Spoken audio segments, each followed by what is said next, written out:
Hello, guys, and welcome to season one and episode one of In Search of Success. Now, season one is focused on leadership. So, we will have a lot of guests who have experience of creating organizational cultures, designing organizations, creating high performing teams, leading change inside organizations.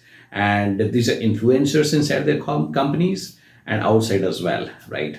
So, as I said, this is my first time doing a podcast. So this is my first time introducing my guests. So I hope I can do justice to their reputation, to the personality, and to the value they deliver, right? So here's me introducing my first guest. The first guest we have, his name is Nitish Agrawal. Nitish is a friend, and he plays, just like us, he plays multiple roles in life. And I think the first and most important role he plays is of a father to two kids, and then the even more important, even more challenging role is of a husband that he plays. Then he's a son, of course, to his parents.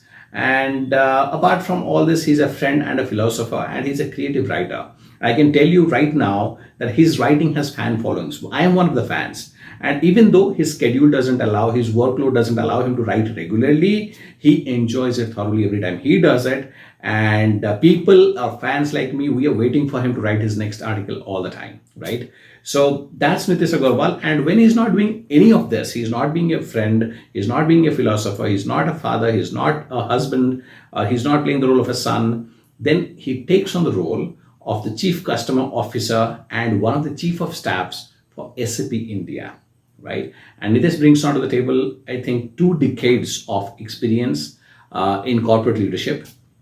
And he's an alumnus of IIT Kanpur and I am Bangalore. I have enjoyed thoroughly the discussion with him. I have gone through the discussion 3 to 4 times during my editing, and I have enjoyed every single time. And I have taken tons of notes from this discussion. So I hope you guys will also enjoy this discussion and you will learn a lot. So go ahead, enjoy the episode. I'll see you at the end of the episode. So welcome, Nitish. The topic is leadership, right? So let me start with the very basic question. What does leadership mean to you? First of all, thank you, Deepak, for coming over and having this chat. For me, leadership is not a position. Okay. From my own experience in life as well as in the corporate, I think leadership is more about action, Okay. more about contextual virtue of showing that have a vision, you are invested in that vision, Okay. and you can also inspire a larger group of people towards a common vision. Okay. So for me, it is more about that action, that virtue, Okay. that makes you leader in different context. Okay. So when you say inspire a larger group of people behind your vision or a common vision, right? What do you think? How do leaders do that? What would be the best way as per your experience? Do you know certain ways? This is how it's supposed to be? Because I know a lot of leadership role holders or designation holders, they, instead of influencing and inspiring people, they go for manipulation, which is kind of there in the corporate world. So what according to you would be the best way to inspire or influence a group of people towards a common vision? So I will go back to the basic tenet of why a leadership is even required. Okay. Right. Okay. So for me, I think any individual has to have a great clarity of thought as to what is the end objective, what is that you want to achieve, what is that you want your team to achieve. Okay. Right? Okay. So as long as the clarity of the vision, the objective, the goal is there, that I believe is the basic necessity. Okay. That's where it all starts from, right? Clarity around the what? Clarity around exactly what do you want to do? Okay. Okay. Okay. What does the end state look like? Okay. Now, once you have that clarity, a leader who is organically a leader would start thinking about the hows of it. Okay. Okay. Okay. So the what is defined, you start thinking about the how, and then you start thinking about how do I rally the entire team Okay. and various stakeholders Right. to meet that objective. Okay. Right? Okay. So to summarize, the answer is that you need to have that clarity of vision, and then you should have the clarity in terms of how do you convert that vision into reality by a clear-cut plan of execution. Okay. And then how do you bring people in that process, Okay. who stay invested, who Okay. stay motivated, and who feel connected to that vision. Okay. That's what defines leadership for me. Okay. There are a lot of thoughts here, which we can pick and go Absolutely. deep into this. So Absolutely. when you say clarity of what and clarity of how, Yeah. I feel, I might be wrong, I feel it's going kind of in contradiction to what Simon Sinek says, that you should be clear about your why.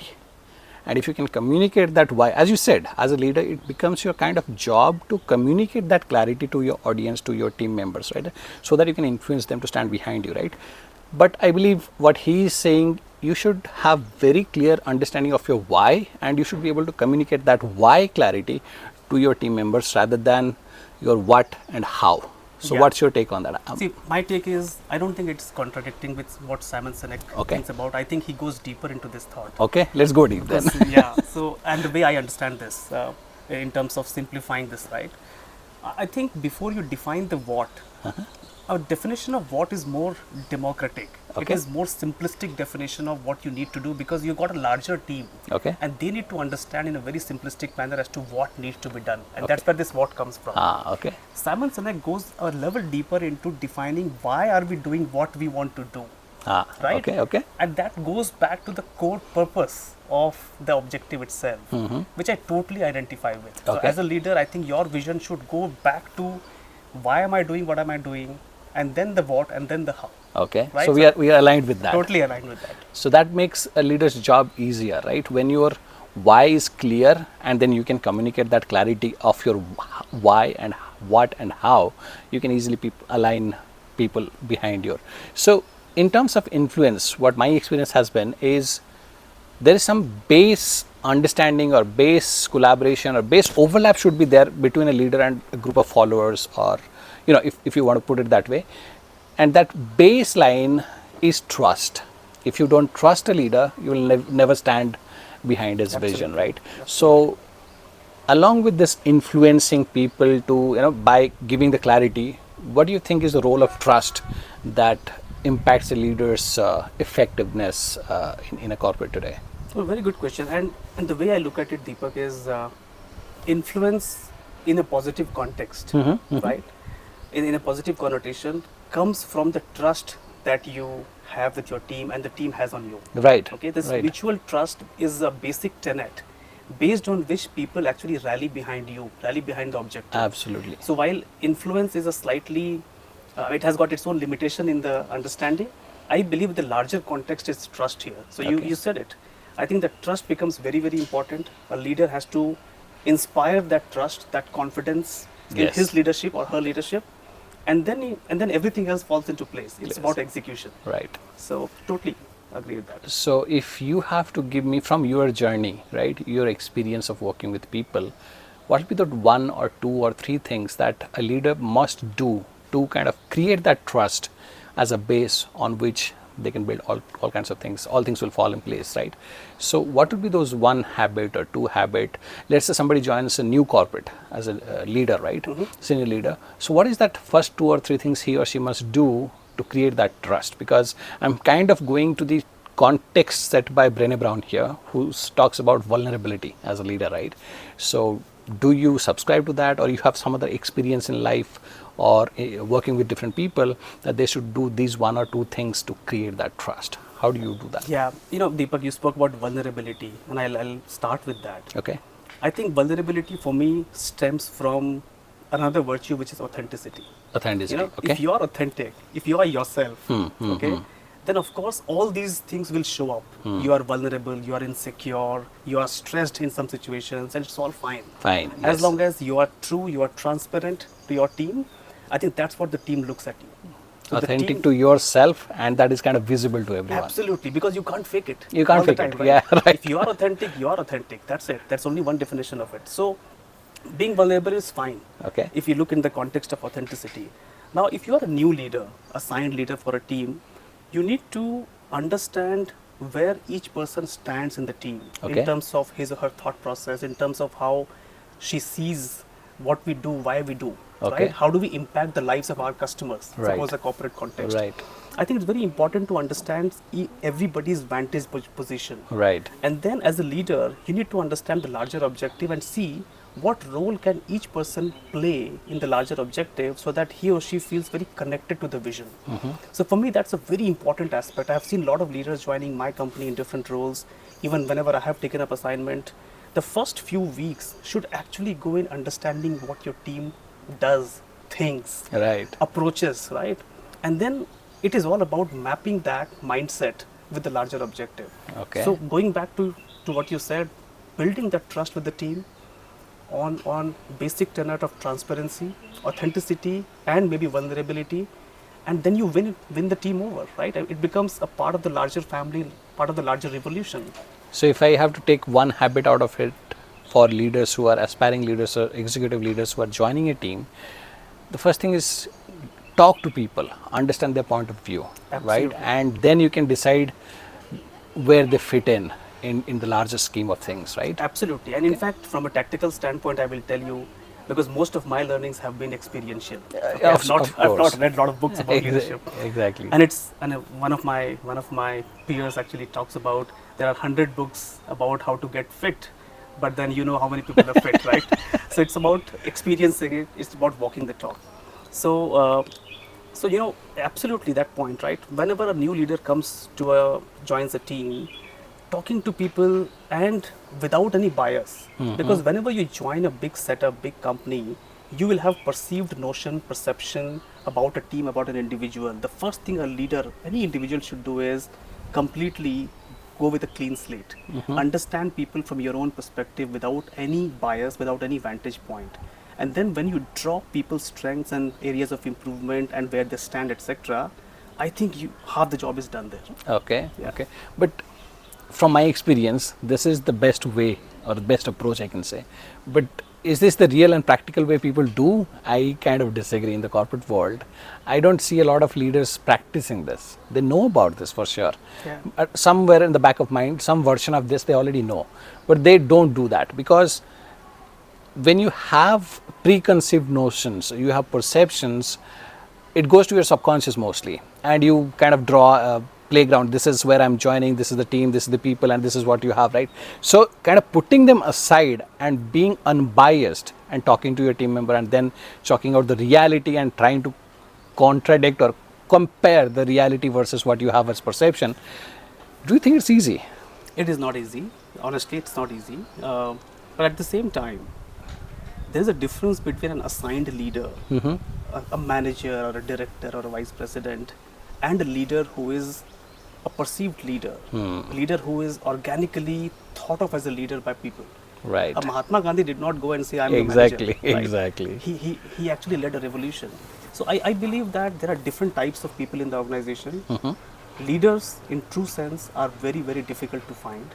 But the leaders who actually approach things in this manner, believe you me, they go a long way. Long way. And this, you and I have seen this in our own lives and careers. Anything you want to share from your life?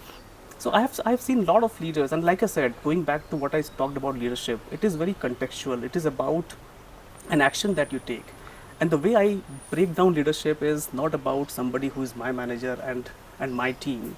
It's actually about if you have got a task at hand, who is the best person to lead that task? Right. Okay, very simple, maybe a very simplistic example is if I have got a problem in my household with electricity or plumbing, a plumber or electrician is the leader. Right. Let him come, let him solve the problem, you rally with him. Okay. Now, in a corporate setup, maybe this becomes too simplistic, but if you break down the larger objective of the company into minute tasks, then you can actually, as a visionary leader, you can define leaders for every sub-task. Okay. And then in that process, what you're doing is you are actually creating leaders of tomorrow. Right. You are empowering people. Right. You are making them believe that, and rightly so, you're making them believe that they own a part of the larger objective of the business. Right.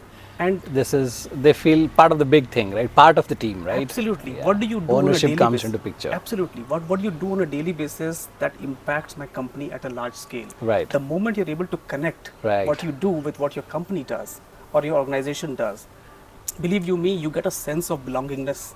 Ownership, belonging, got it. Yeah. That kind of drives the entire thing. Correct. Awesome. So you mentioned a couple of things like You mentioned Mahatma Gandhi. So, what are the characteristics of Mahatma Gandhi that you attribute to a leader?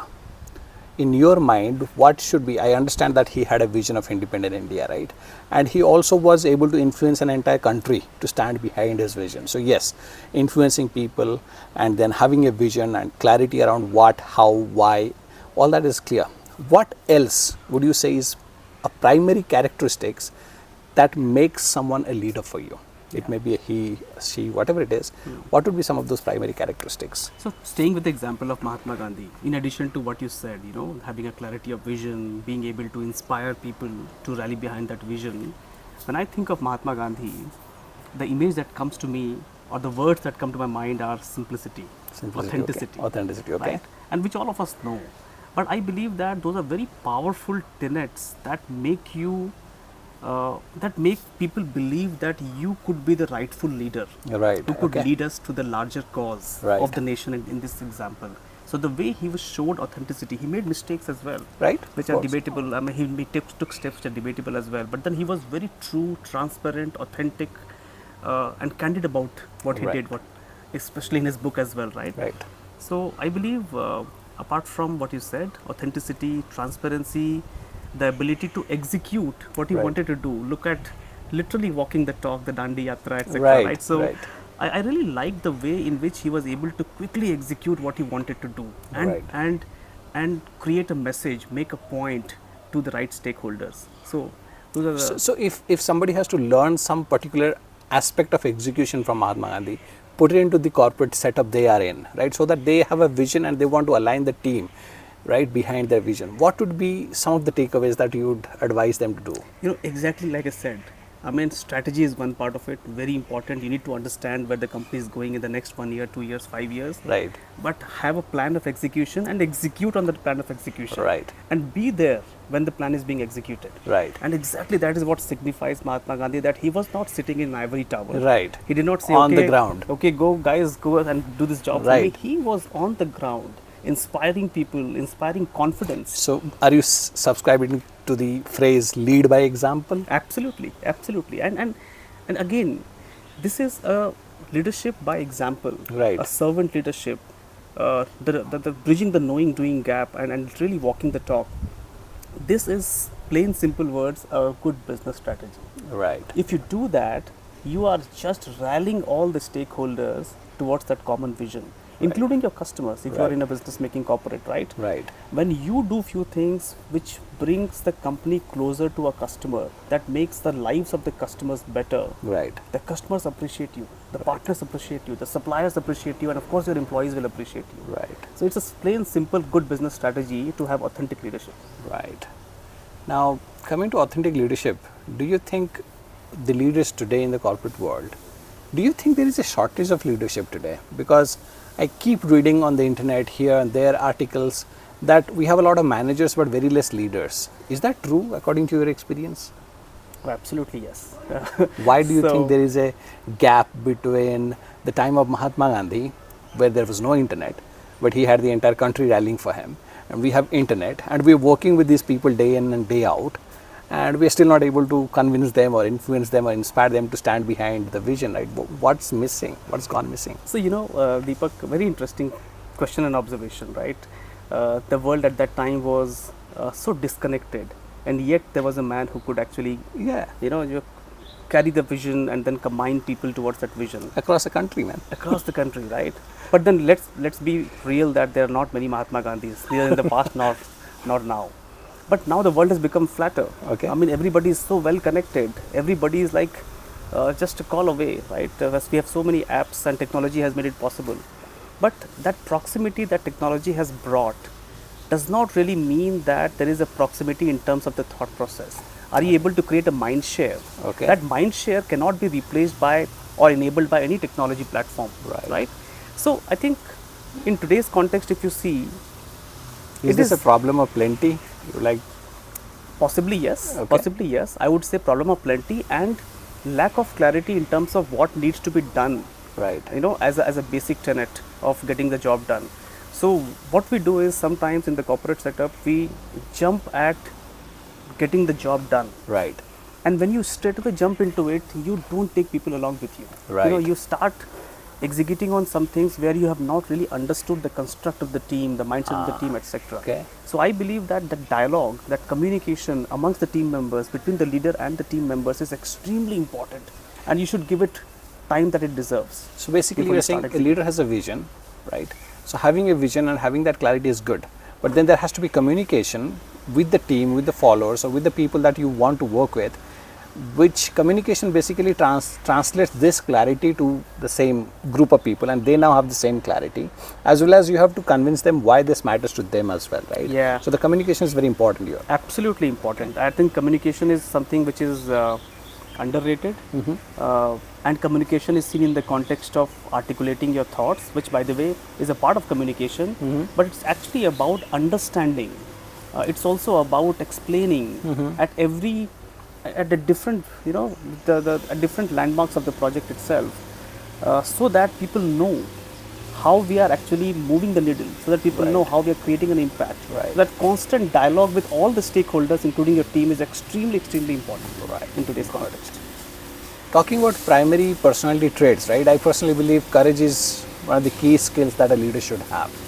And there are a lot of different reasons how courage plays out in the life of a leader. But I think the first thing is you need courage to do the right thing, right? For example, when is the time that you take ownership? When is the time you give ownership or credit to your team, right? If I remember correctly, I was in a PMI national conference in 2011 where Dr. APJ Abdul Kalam was the chief speaker, chief guest. And he always, almost all the events, if you look at his YouTube channel, he is always talking about this PSLV failure, and where the director kind of, when it failed, the director took ownership, and when it, kind of was successful the next year, the team was, go ahead and you do the, press conference, right? So that takes a lot of courage to do, right? Do you think that courage is something that we can teach the next generation of leaders as mentors? When you are mentoring the next generation, do you think you can teach them the courage, or is something that cannot be taught? It's a combination, but I would definitely say that it is an internal way. It is about internalizing this trait, right? Okay. So you got to have the courage to do things, and the way I look at this courage is, this is basically a lagging indicator. The courage will come from a sense of security. That sense of security comes because of the confidence that you have on the subject, and the fact that you matter, you create an impact, and you deserve a seat on the table.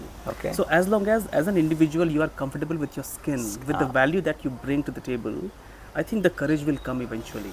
Definitely there is a journey towards having that kind of courage to stand up against something that you think is not right. And for a leader, it means that, backing his team, and really being a voice of the team. On various matters, including compensation, including the way the employees are treated, etc., in a corporate context. I think that courage will come when you are secure as an individual, and you pass on that sense of security to the entire team. Right. So that everybody feels confident. Everybody feels that, we are not held ransom, for a lack of a better word, just because we are working under the construct of an organization. You got to be confident, but there is a thin line there, right? You got to be confident about yourself, yet you need to understand that there is an organization that exists for a purpose. There is an organization that works under some constraints. So be cognizant of that aspect as well. So I think, yes, going back to your point, courage is extremely important, but then we need to get some of the basics right to have that courage, so that it is an authentic courage. Not made up. Not made up. So if I have to understand this correctly, when you are saying this, is my understanding correct that a leader, to become an effective leader, you have to be self-aware what value you are bringing to the table, as you mentioned, your confidence, right, and why you are doing this. So do you believe that a leader has to be self-aware to a certain level before they can actually become a leader and start leading other people, or? Absolutely, yes. If you are not, to my earlier point, if you are not self-aware, if you don't know the reason why you exist, not in a philosophical manner, but then at least in a given context, then you would not be able to tell and convince the team as to why they exist. Right? So it's extremely important that you understand why you are doing what you're doing. Got it. And that's the only way you can actually influence the team in a positive way towards the common goal. So another thing I wanted to understand is whether it's pre-pandemic or post-pandemic world, a leader's job in the corporate setup is to create a workplace or create an environment where certain things are possible, right? Whether it's creating an environment like Google, giving the services and providing employees with all those features and stuff like Google, or it's about something more subtler than having, a free food. So what do you think is the role of a leader in terms of creating the workplace of the future? See, the workplace of the future, I would say workplace of the present, by the way. If there's no present, there's no future. Right. I know these are jargons which are floating around in the in the corporate setup. Yeah. But then how do you create a workplace of the present which can shape the Future. future is by creating that, an environment within the team, within the company where everybody feels safe. Safe. Okay. Safety in a larger context, Right. safety from your job perspective, safety from the fact that you need to be respected at workplace, etc. So as long as you create that safe environment for everybody in the team, and yet challenging every individual so that he or she brings his or her best to work, Job. right? Okay. So it's a very positive way of challenging individuals, at the same time creating a safe environment where everybody feels connected Okay. to the larger purpose. I think if you do these two things, everything else is a frill. Okay. The free lunches and all this things, Yeah, transportation, exactly. etc. I think these are just adding convenience to our lives. These things don't have a large, far-reaching impact, in my view. So when you say that a leader's job is to create a workplace where others are feeling safe, right? I also feel the same way, because I believe when you create an environment where everybody is safe, what you're essentially trying to do is create an environment where there is no fear in the workplace, right? Fear and insecurity, because the moment you have fear, your curiosity, your creativity, your productivity, everything gets impacted, Absolutely. right? So categorically, you have to, as a corporate leader, create a workplace where there is no fear, right? So that's part one. But if you listen to leaders, let's say, talk about Jack Welch, he talks about creating an environment where feedback is right at the moment and no sugarcoating on the feedback. And he talks about having a culture when a board member or board meeting is going on and somebody is presenting an idea and they don't like it, they will make paper balls and they'll throw at him, right? So that's what Jack Welch. Yeah. So that's honest feedback, right? So do you think, and he talks about a culture of candor, right? Whatever you're feeling, just go ahead and share with it. Do you think that is something that you want to, or as a leader, somebody has to build that into the culture? And what about the culture of creativity?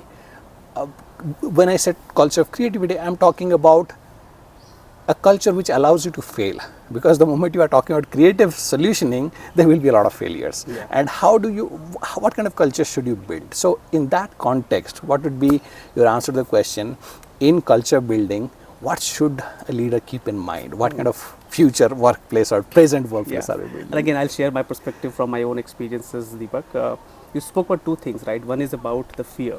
So definitely we should have an environment of safety within the team. But at the same time, like I said earlier, you have to make sure that everybody is challenged, so that accountable, challenged, so that he or she actually comes back the next day and delivers more. Right. It is for their own good, Right. and for the team as well. So that is very, very important, because when we talk about a safe environment, somewhere we also hint towards complacency, mediocrity. So, and there's a thin line there. So we need to make sure that the entire culture and the environment of safety will happen only when the team is also performing to its fullest. That's a requirement. It's a very finely balanced line, right? Absolutely. So if an aspiring leader is listening to this conversation, what would be your advice to him or her, that you should do this in order to maintain the balance and not fall to the side of complacency? What would be your advice in terms of tactical? See, a very tactical advice is this, while every other virtue matters, and I have written about this in one of my LinkedIn posts as well, that you need to be empathetic, you need to be authentic, you need to be nice to people.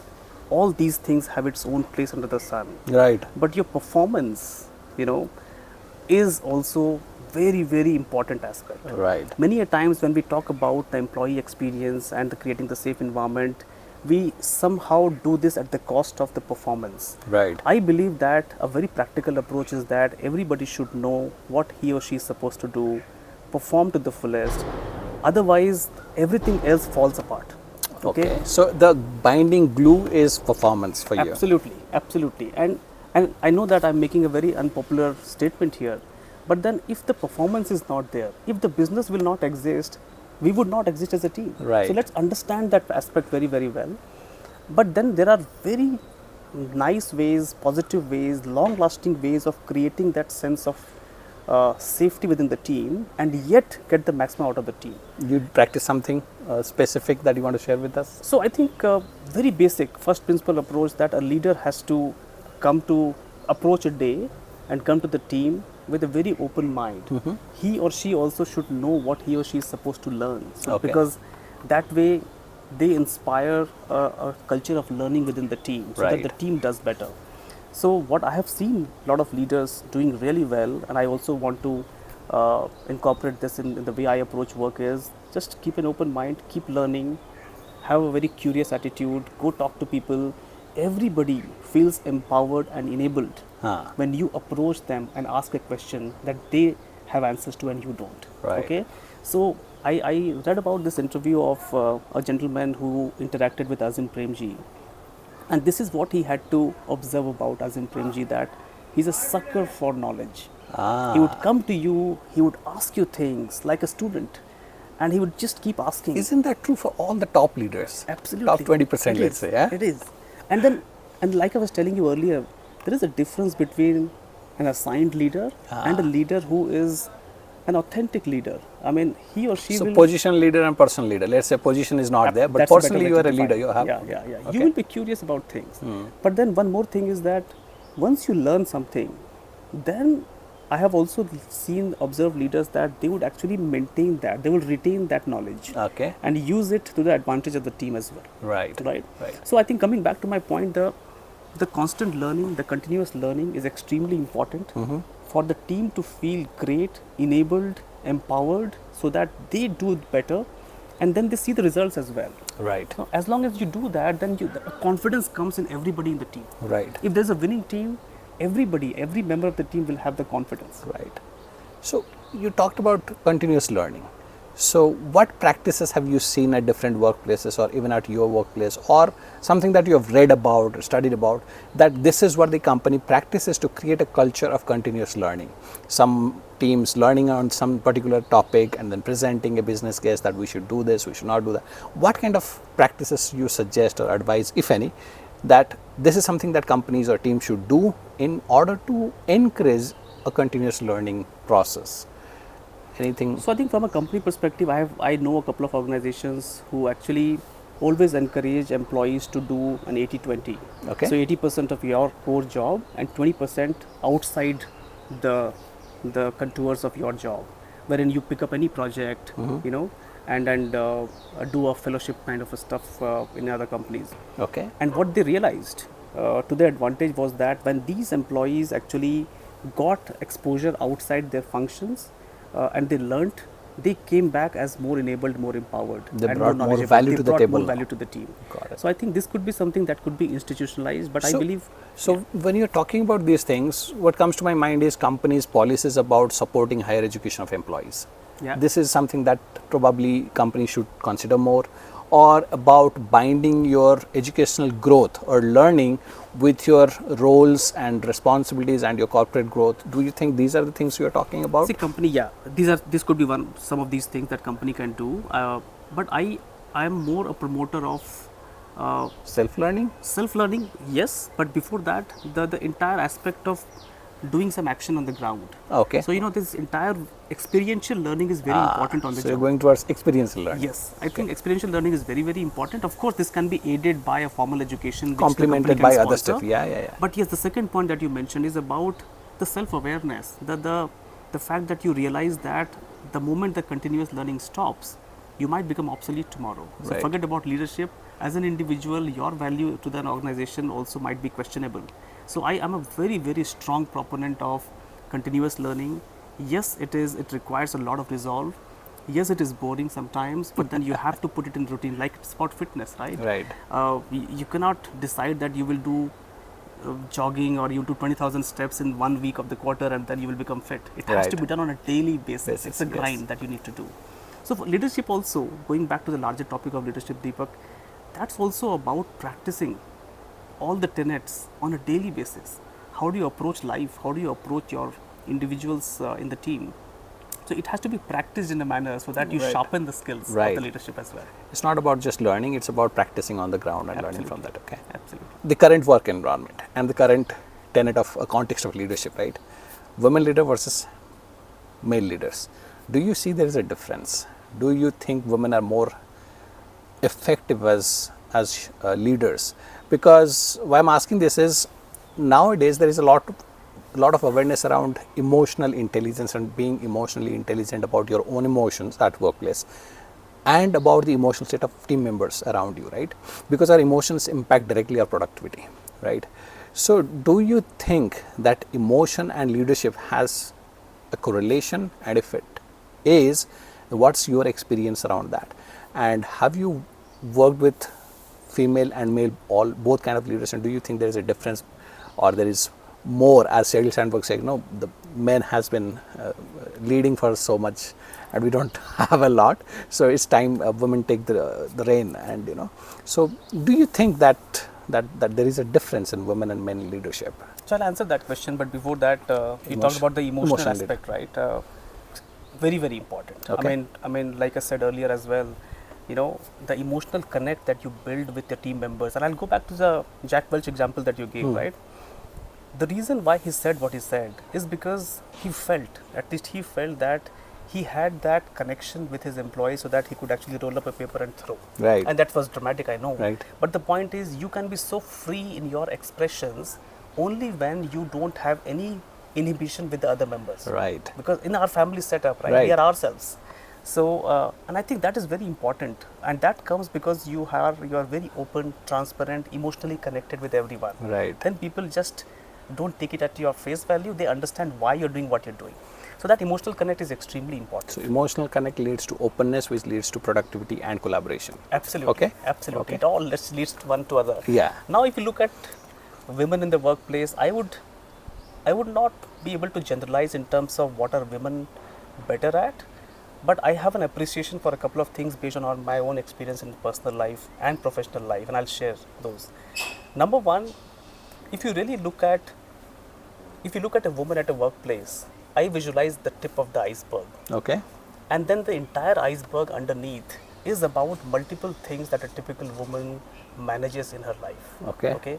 And again, this is different for different individuals. But the women I have seen in my life have really managed so many things and yet showed up at their workplace and performed to their best. And based on my own experience, I have now more appreciation for such colleagues in the workplace because they manage a lot, sometimes a lot more than male colleagues. Right. So that's one appreciation. Number two, based on women from different generations that I have worked with or I have managed, I clearly see, Deepak, that a combination of different types, when we talk about diversity, right? Right. A gender diversity in the workplace just works like wonders. Right. It is clearly something that the company should do, and I am so happy to know that companies are doing it very, very aggressively, very consciously. This is again binds back to designing the workplace of the future. Diversity is something, Exactly. inclusion and diversity is something very mandatory now. So diversity is something which should not be looked at only from the perspective of what percentage of leaders are women. Right. But I think diversity in thought. But then if you really look at gender as well, my experience says that if you have got a good, healthy combination of men and women coming to the workplace, you are so rich in terms of perspectives, in terms of thought process, in terms of the way you approach things. And I totally promote that we should have women in the workplace, a very healthy percentage at that. Okay. Okay. Everybody nowadays is complaining about millennials and how it's so difficult it is to manage the millennials, right? So what's your take on that? Question part one. Part two, creating this next generation of leadership, right? I believe leadership starts early, my personal experience, and it starts with your parents. Do you think that as parents we can do something better, do something different to kind of build the foundation for next generation of leaders? So first millennials, then parenting. So Yeah. A lot is being covered for millennials. everybody is speaking on the topic. Yeah. And then my take is, I don't have a perception about millennials because it will be wrong in my view to generalize the way millennials think. I think they come from a very different school of thought, they think differently, they want to move fast. And I think what we need to do as experienced professionals is channelize the energy that gives them enough room to grow in the organization. At the same time, your organization also learns the way of working from them, and it just creates an environment of more competitiveness, more agility, more fresh thinking, and more openness in terms of communication. So in our company also, we have been hiring a lot of young generation freshers, 2 to 3 years of experience, and the way we have been able to blend that youth with experience has been working very well for us. So again, I have a lot of appreciation for the kind of talent, the kind of approach that millennials bring to the table. The only thing is that we need to really channelize the energy, teach them, mentor them in such a manner that they understand the bigger picture. Right. Unfortunate reality today is that we are being influenced a lot by what's happening around the world, and hence the entire path to so-called success is something that everybody wants to shorten. Right. And there is no substitute to really doing the grunt work, doing it every day, showing up every day. We talked about instant gratification. I think, absolutely. So I think as long as you're able to, like I said, channelize, give them a reality check in terms of what needs to be done. Of course, express yourself freely. You don't need to be really constrained because you're a part of corporate. I think it will work wonders for any organization. I see some early signs of that in my company as well. Couple of things. When we talk about the next generation, right? You talked about giving them a space where they can express themselves and they can learn and grow, right? So this generation, the process of their learning had changed. We used to learn from books because we didn't have internet. These people, whenever they have to learn about something or learn something new, they just go to YouTube or start searching for a video, right? So the process of learning has evolved, is what I see. Yeah. But the process of teaching at workplaces or training the next generation of employees, do you think that has also evolved, or we are still doing the slideshow and do you think we need to evolve the teaching as well to match the learning? Absolutely, we need to. I think unfortunately the learning, the methodology of learning and teaching rather, has not kept pace with the way the world is moving now, right? So absolutely yes, I think we need to devise new ways, the interactive ways of learning. If a new generation is more, because the way our kids are, right, 9 years, 10 years, they go to the device for all the things and they know how to find information easily. So if their learning has evolved, I believe the corporates should evolve their teaching a little bit, right? So absolutely yes, and there's a lot of scope for improvement there. But again, the way you learn is only one part of it, right? But then what you are able to execute, right, truly determines your larger topic of leadership, right? Right. So as a millennial also, if they think that they're able to act very fast, give them the room, like I said, but then challenge them so that they come back with their fresh ideas, right, and have a resolve to execute those ideas as well, right. In true sense, that you will be really building leaders for tomorrow, right? Yeah. What about parenting? The question that. Yeah, so I think it applies everywhere, Deepak, whatever we do. And one of the things that I clearly think about is when we talk about authenticity, right? It is not about how are you authentic at the workplace. If you are authentic, you are authentic. Right. You're the way you are. You're the way you are. You're not projecting anything, yeah. So the way you are actually at your home environment, the way you talk to your kids, the way you talk to your other family members, I think the same tenet applies there as well. In parenting as well. So as a parent, you need to be authentic. You need to really tell them what the world looks like today. You need to really give them the platform so that they can actually groom themselves, express themselves. Exactly how would you treat your team, right? So I don't. That's why I brought it. I saw a lot of overlap. So I want to see. Absolutely it is. And again, going back to the leadership tenet, right? If you don't think of your team as your extension, the way you think of your kids, right, you will not be able to instill that confidence in them. You will not be able to create that environment where they feel connected to you, right, and to the larger purpose. So I don't think the approach changes. As a parent, you have to show the similar attributes. Authenticity, Be yourself is what you're saying, right? Absolutely. And that's true, because the first rule of parenting is kids don't listen to you, they imitate you. Whatever you do, they do that, right? Exactly. So be yourself, be authentic, and they can probably learn that authenticity and take it to their. Yeah. In fact, I would also go on to say that a lot of learning that you do within the household, from your kids, from your other family members, I think you can actually apply it at your workplace as well. Right. And for me, it has been that has been my learning also. But the way I have learned from my kids, my wife is my biggest critique. Okay. And the way she gives me some inputs, because sometimes you need an input from a different dimension altogether. Otherwise, we get too used to being with people, spending time with people in our workplace, and it becomes too unidimensional in nature. So it's very important that somebody is looking from a different vantage point, Right. and sharing his or her perspective. Right. And kids are very good at that.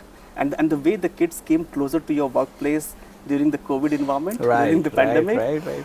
it has really given us a lot of realization in terms of how you approach work. Right. Simple things like the way you treat your team, the way you talk to your team with a smile on your face. While the moment the camera is off, you become again serious. The kids observe this very, very well. Right. So yeah, authenticity and a lot of things that you learn from your family can be applied at workplace as well for you to become a better leader. Yeah. From what you just mentioned, right, I understand there is a openness you talked about, right? Openness may, I believe there is a point that a leader has to be open to take feedback from the team, from above. And they should be, it's a pattern I have kind of recognized in a lot of successful, effective leaders, right, industry leaders, that they are always looking for feedback. They are open to feedback. Do you think at corporate workplace, in that setup, managers today or so-called leaders, do you think they're open to criticism and they're looking for feedback from their team members, or they think they're beyond, some kind of criticism? And this is a very interesting question. And this does not really hold true only for the leaders, for every individual. Right. Think of your year-end appraisal discussion with your manager. Right. The moment somebody is giving you a feedback, you know that a but is going to come in the sentence. Right. And we are so wary of that. We Right. want to avoid that. Why is that so? Why? Because I believe that it is coming from a position where you have not really built again the sense of security between the two of you, and the feedback is very infrequent, once in a year. I mean, in Right. today's world, you're thinking about feedback once in a year. So Right. absolutely, it just goes back to the point that if you don't have the common, constant dialogue with each other, the feedbacks are not going to be a very healthy exercise. Right. So, and you're right. I think if you look at leaders today, the so-called leaders today, they have unfortunately created an environment of insecurity where the team members don't feel confident and safe enough to go back to the leader with their very, very open feedback. Right. And that just does not help the team's cause.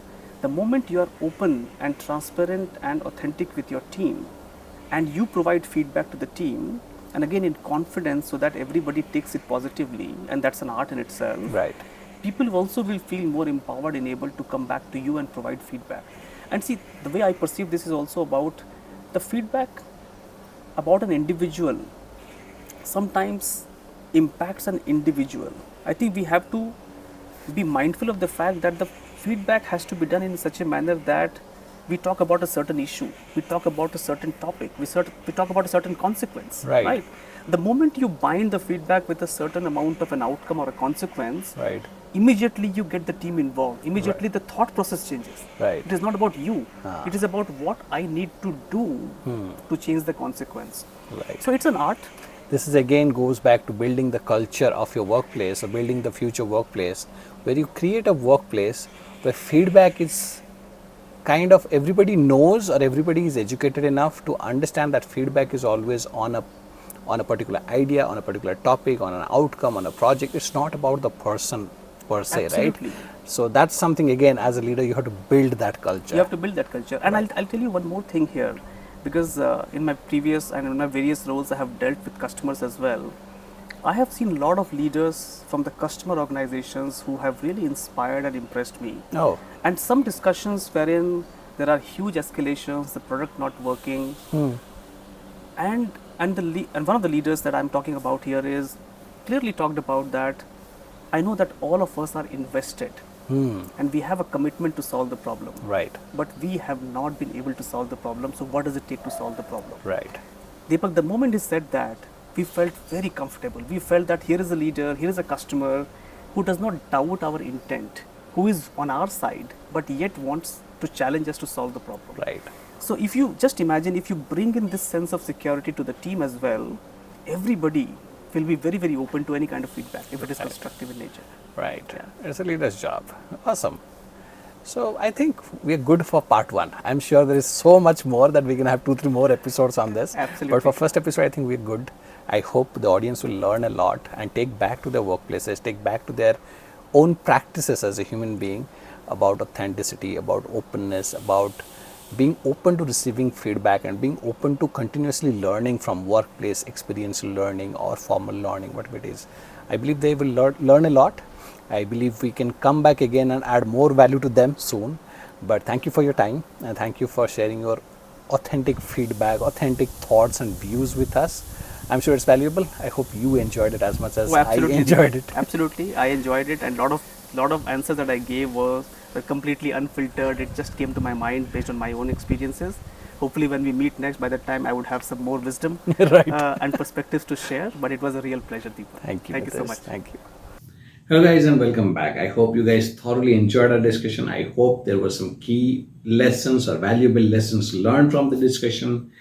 And I hope that you had some practical implementable action that you have learned that you can take back and start implementing or practicing yourself or implement at your workplace to make yourself a little more impactful, a little more inspirational, and a little more influential as a leader, right? So that's the hope.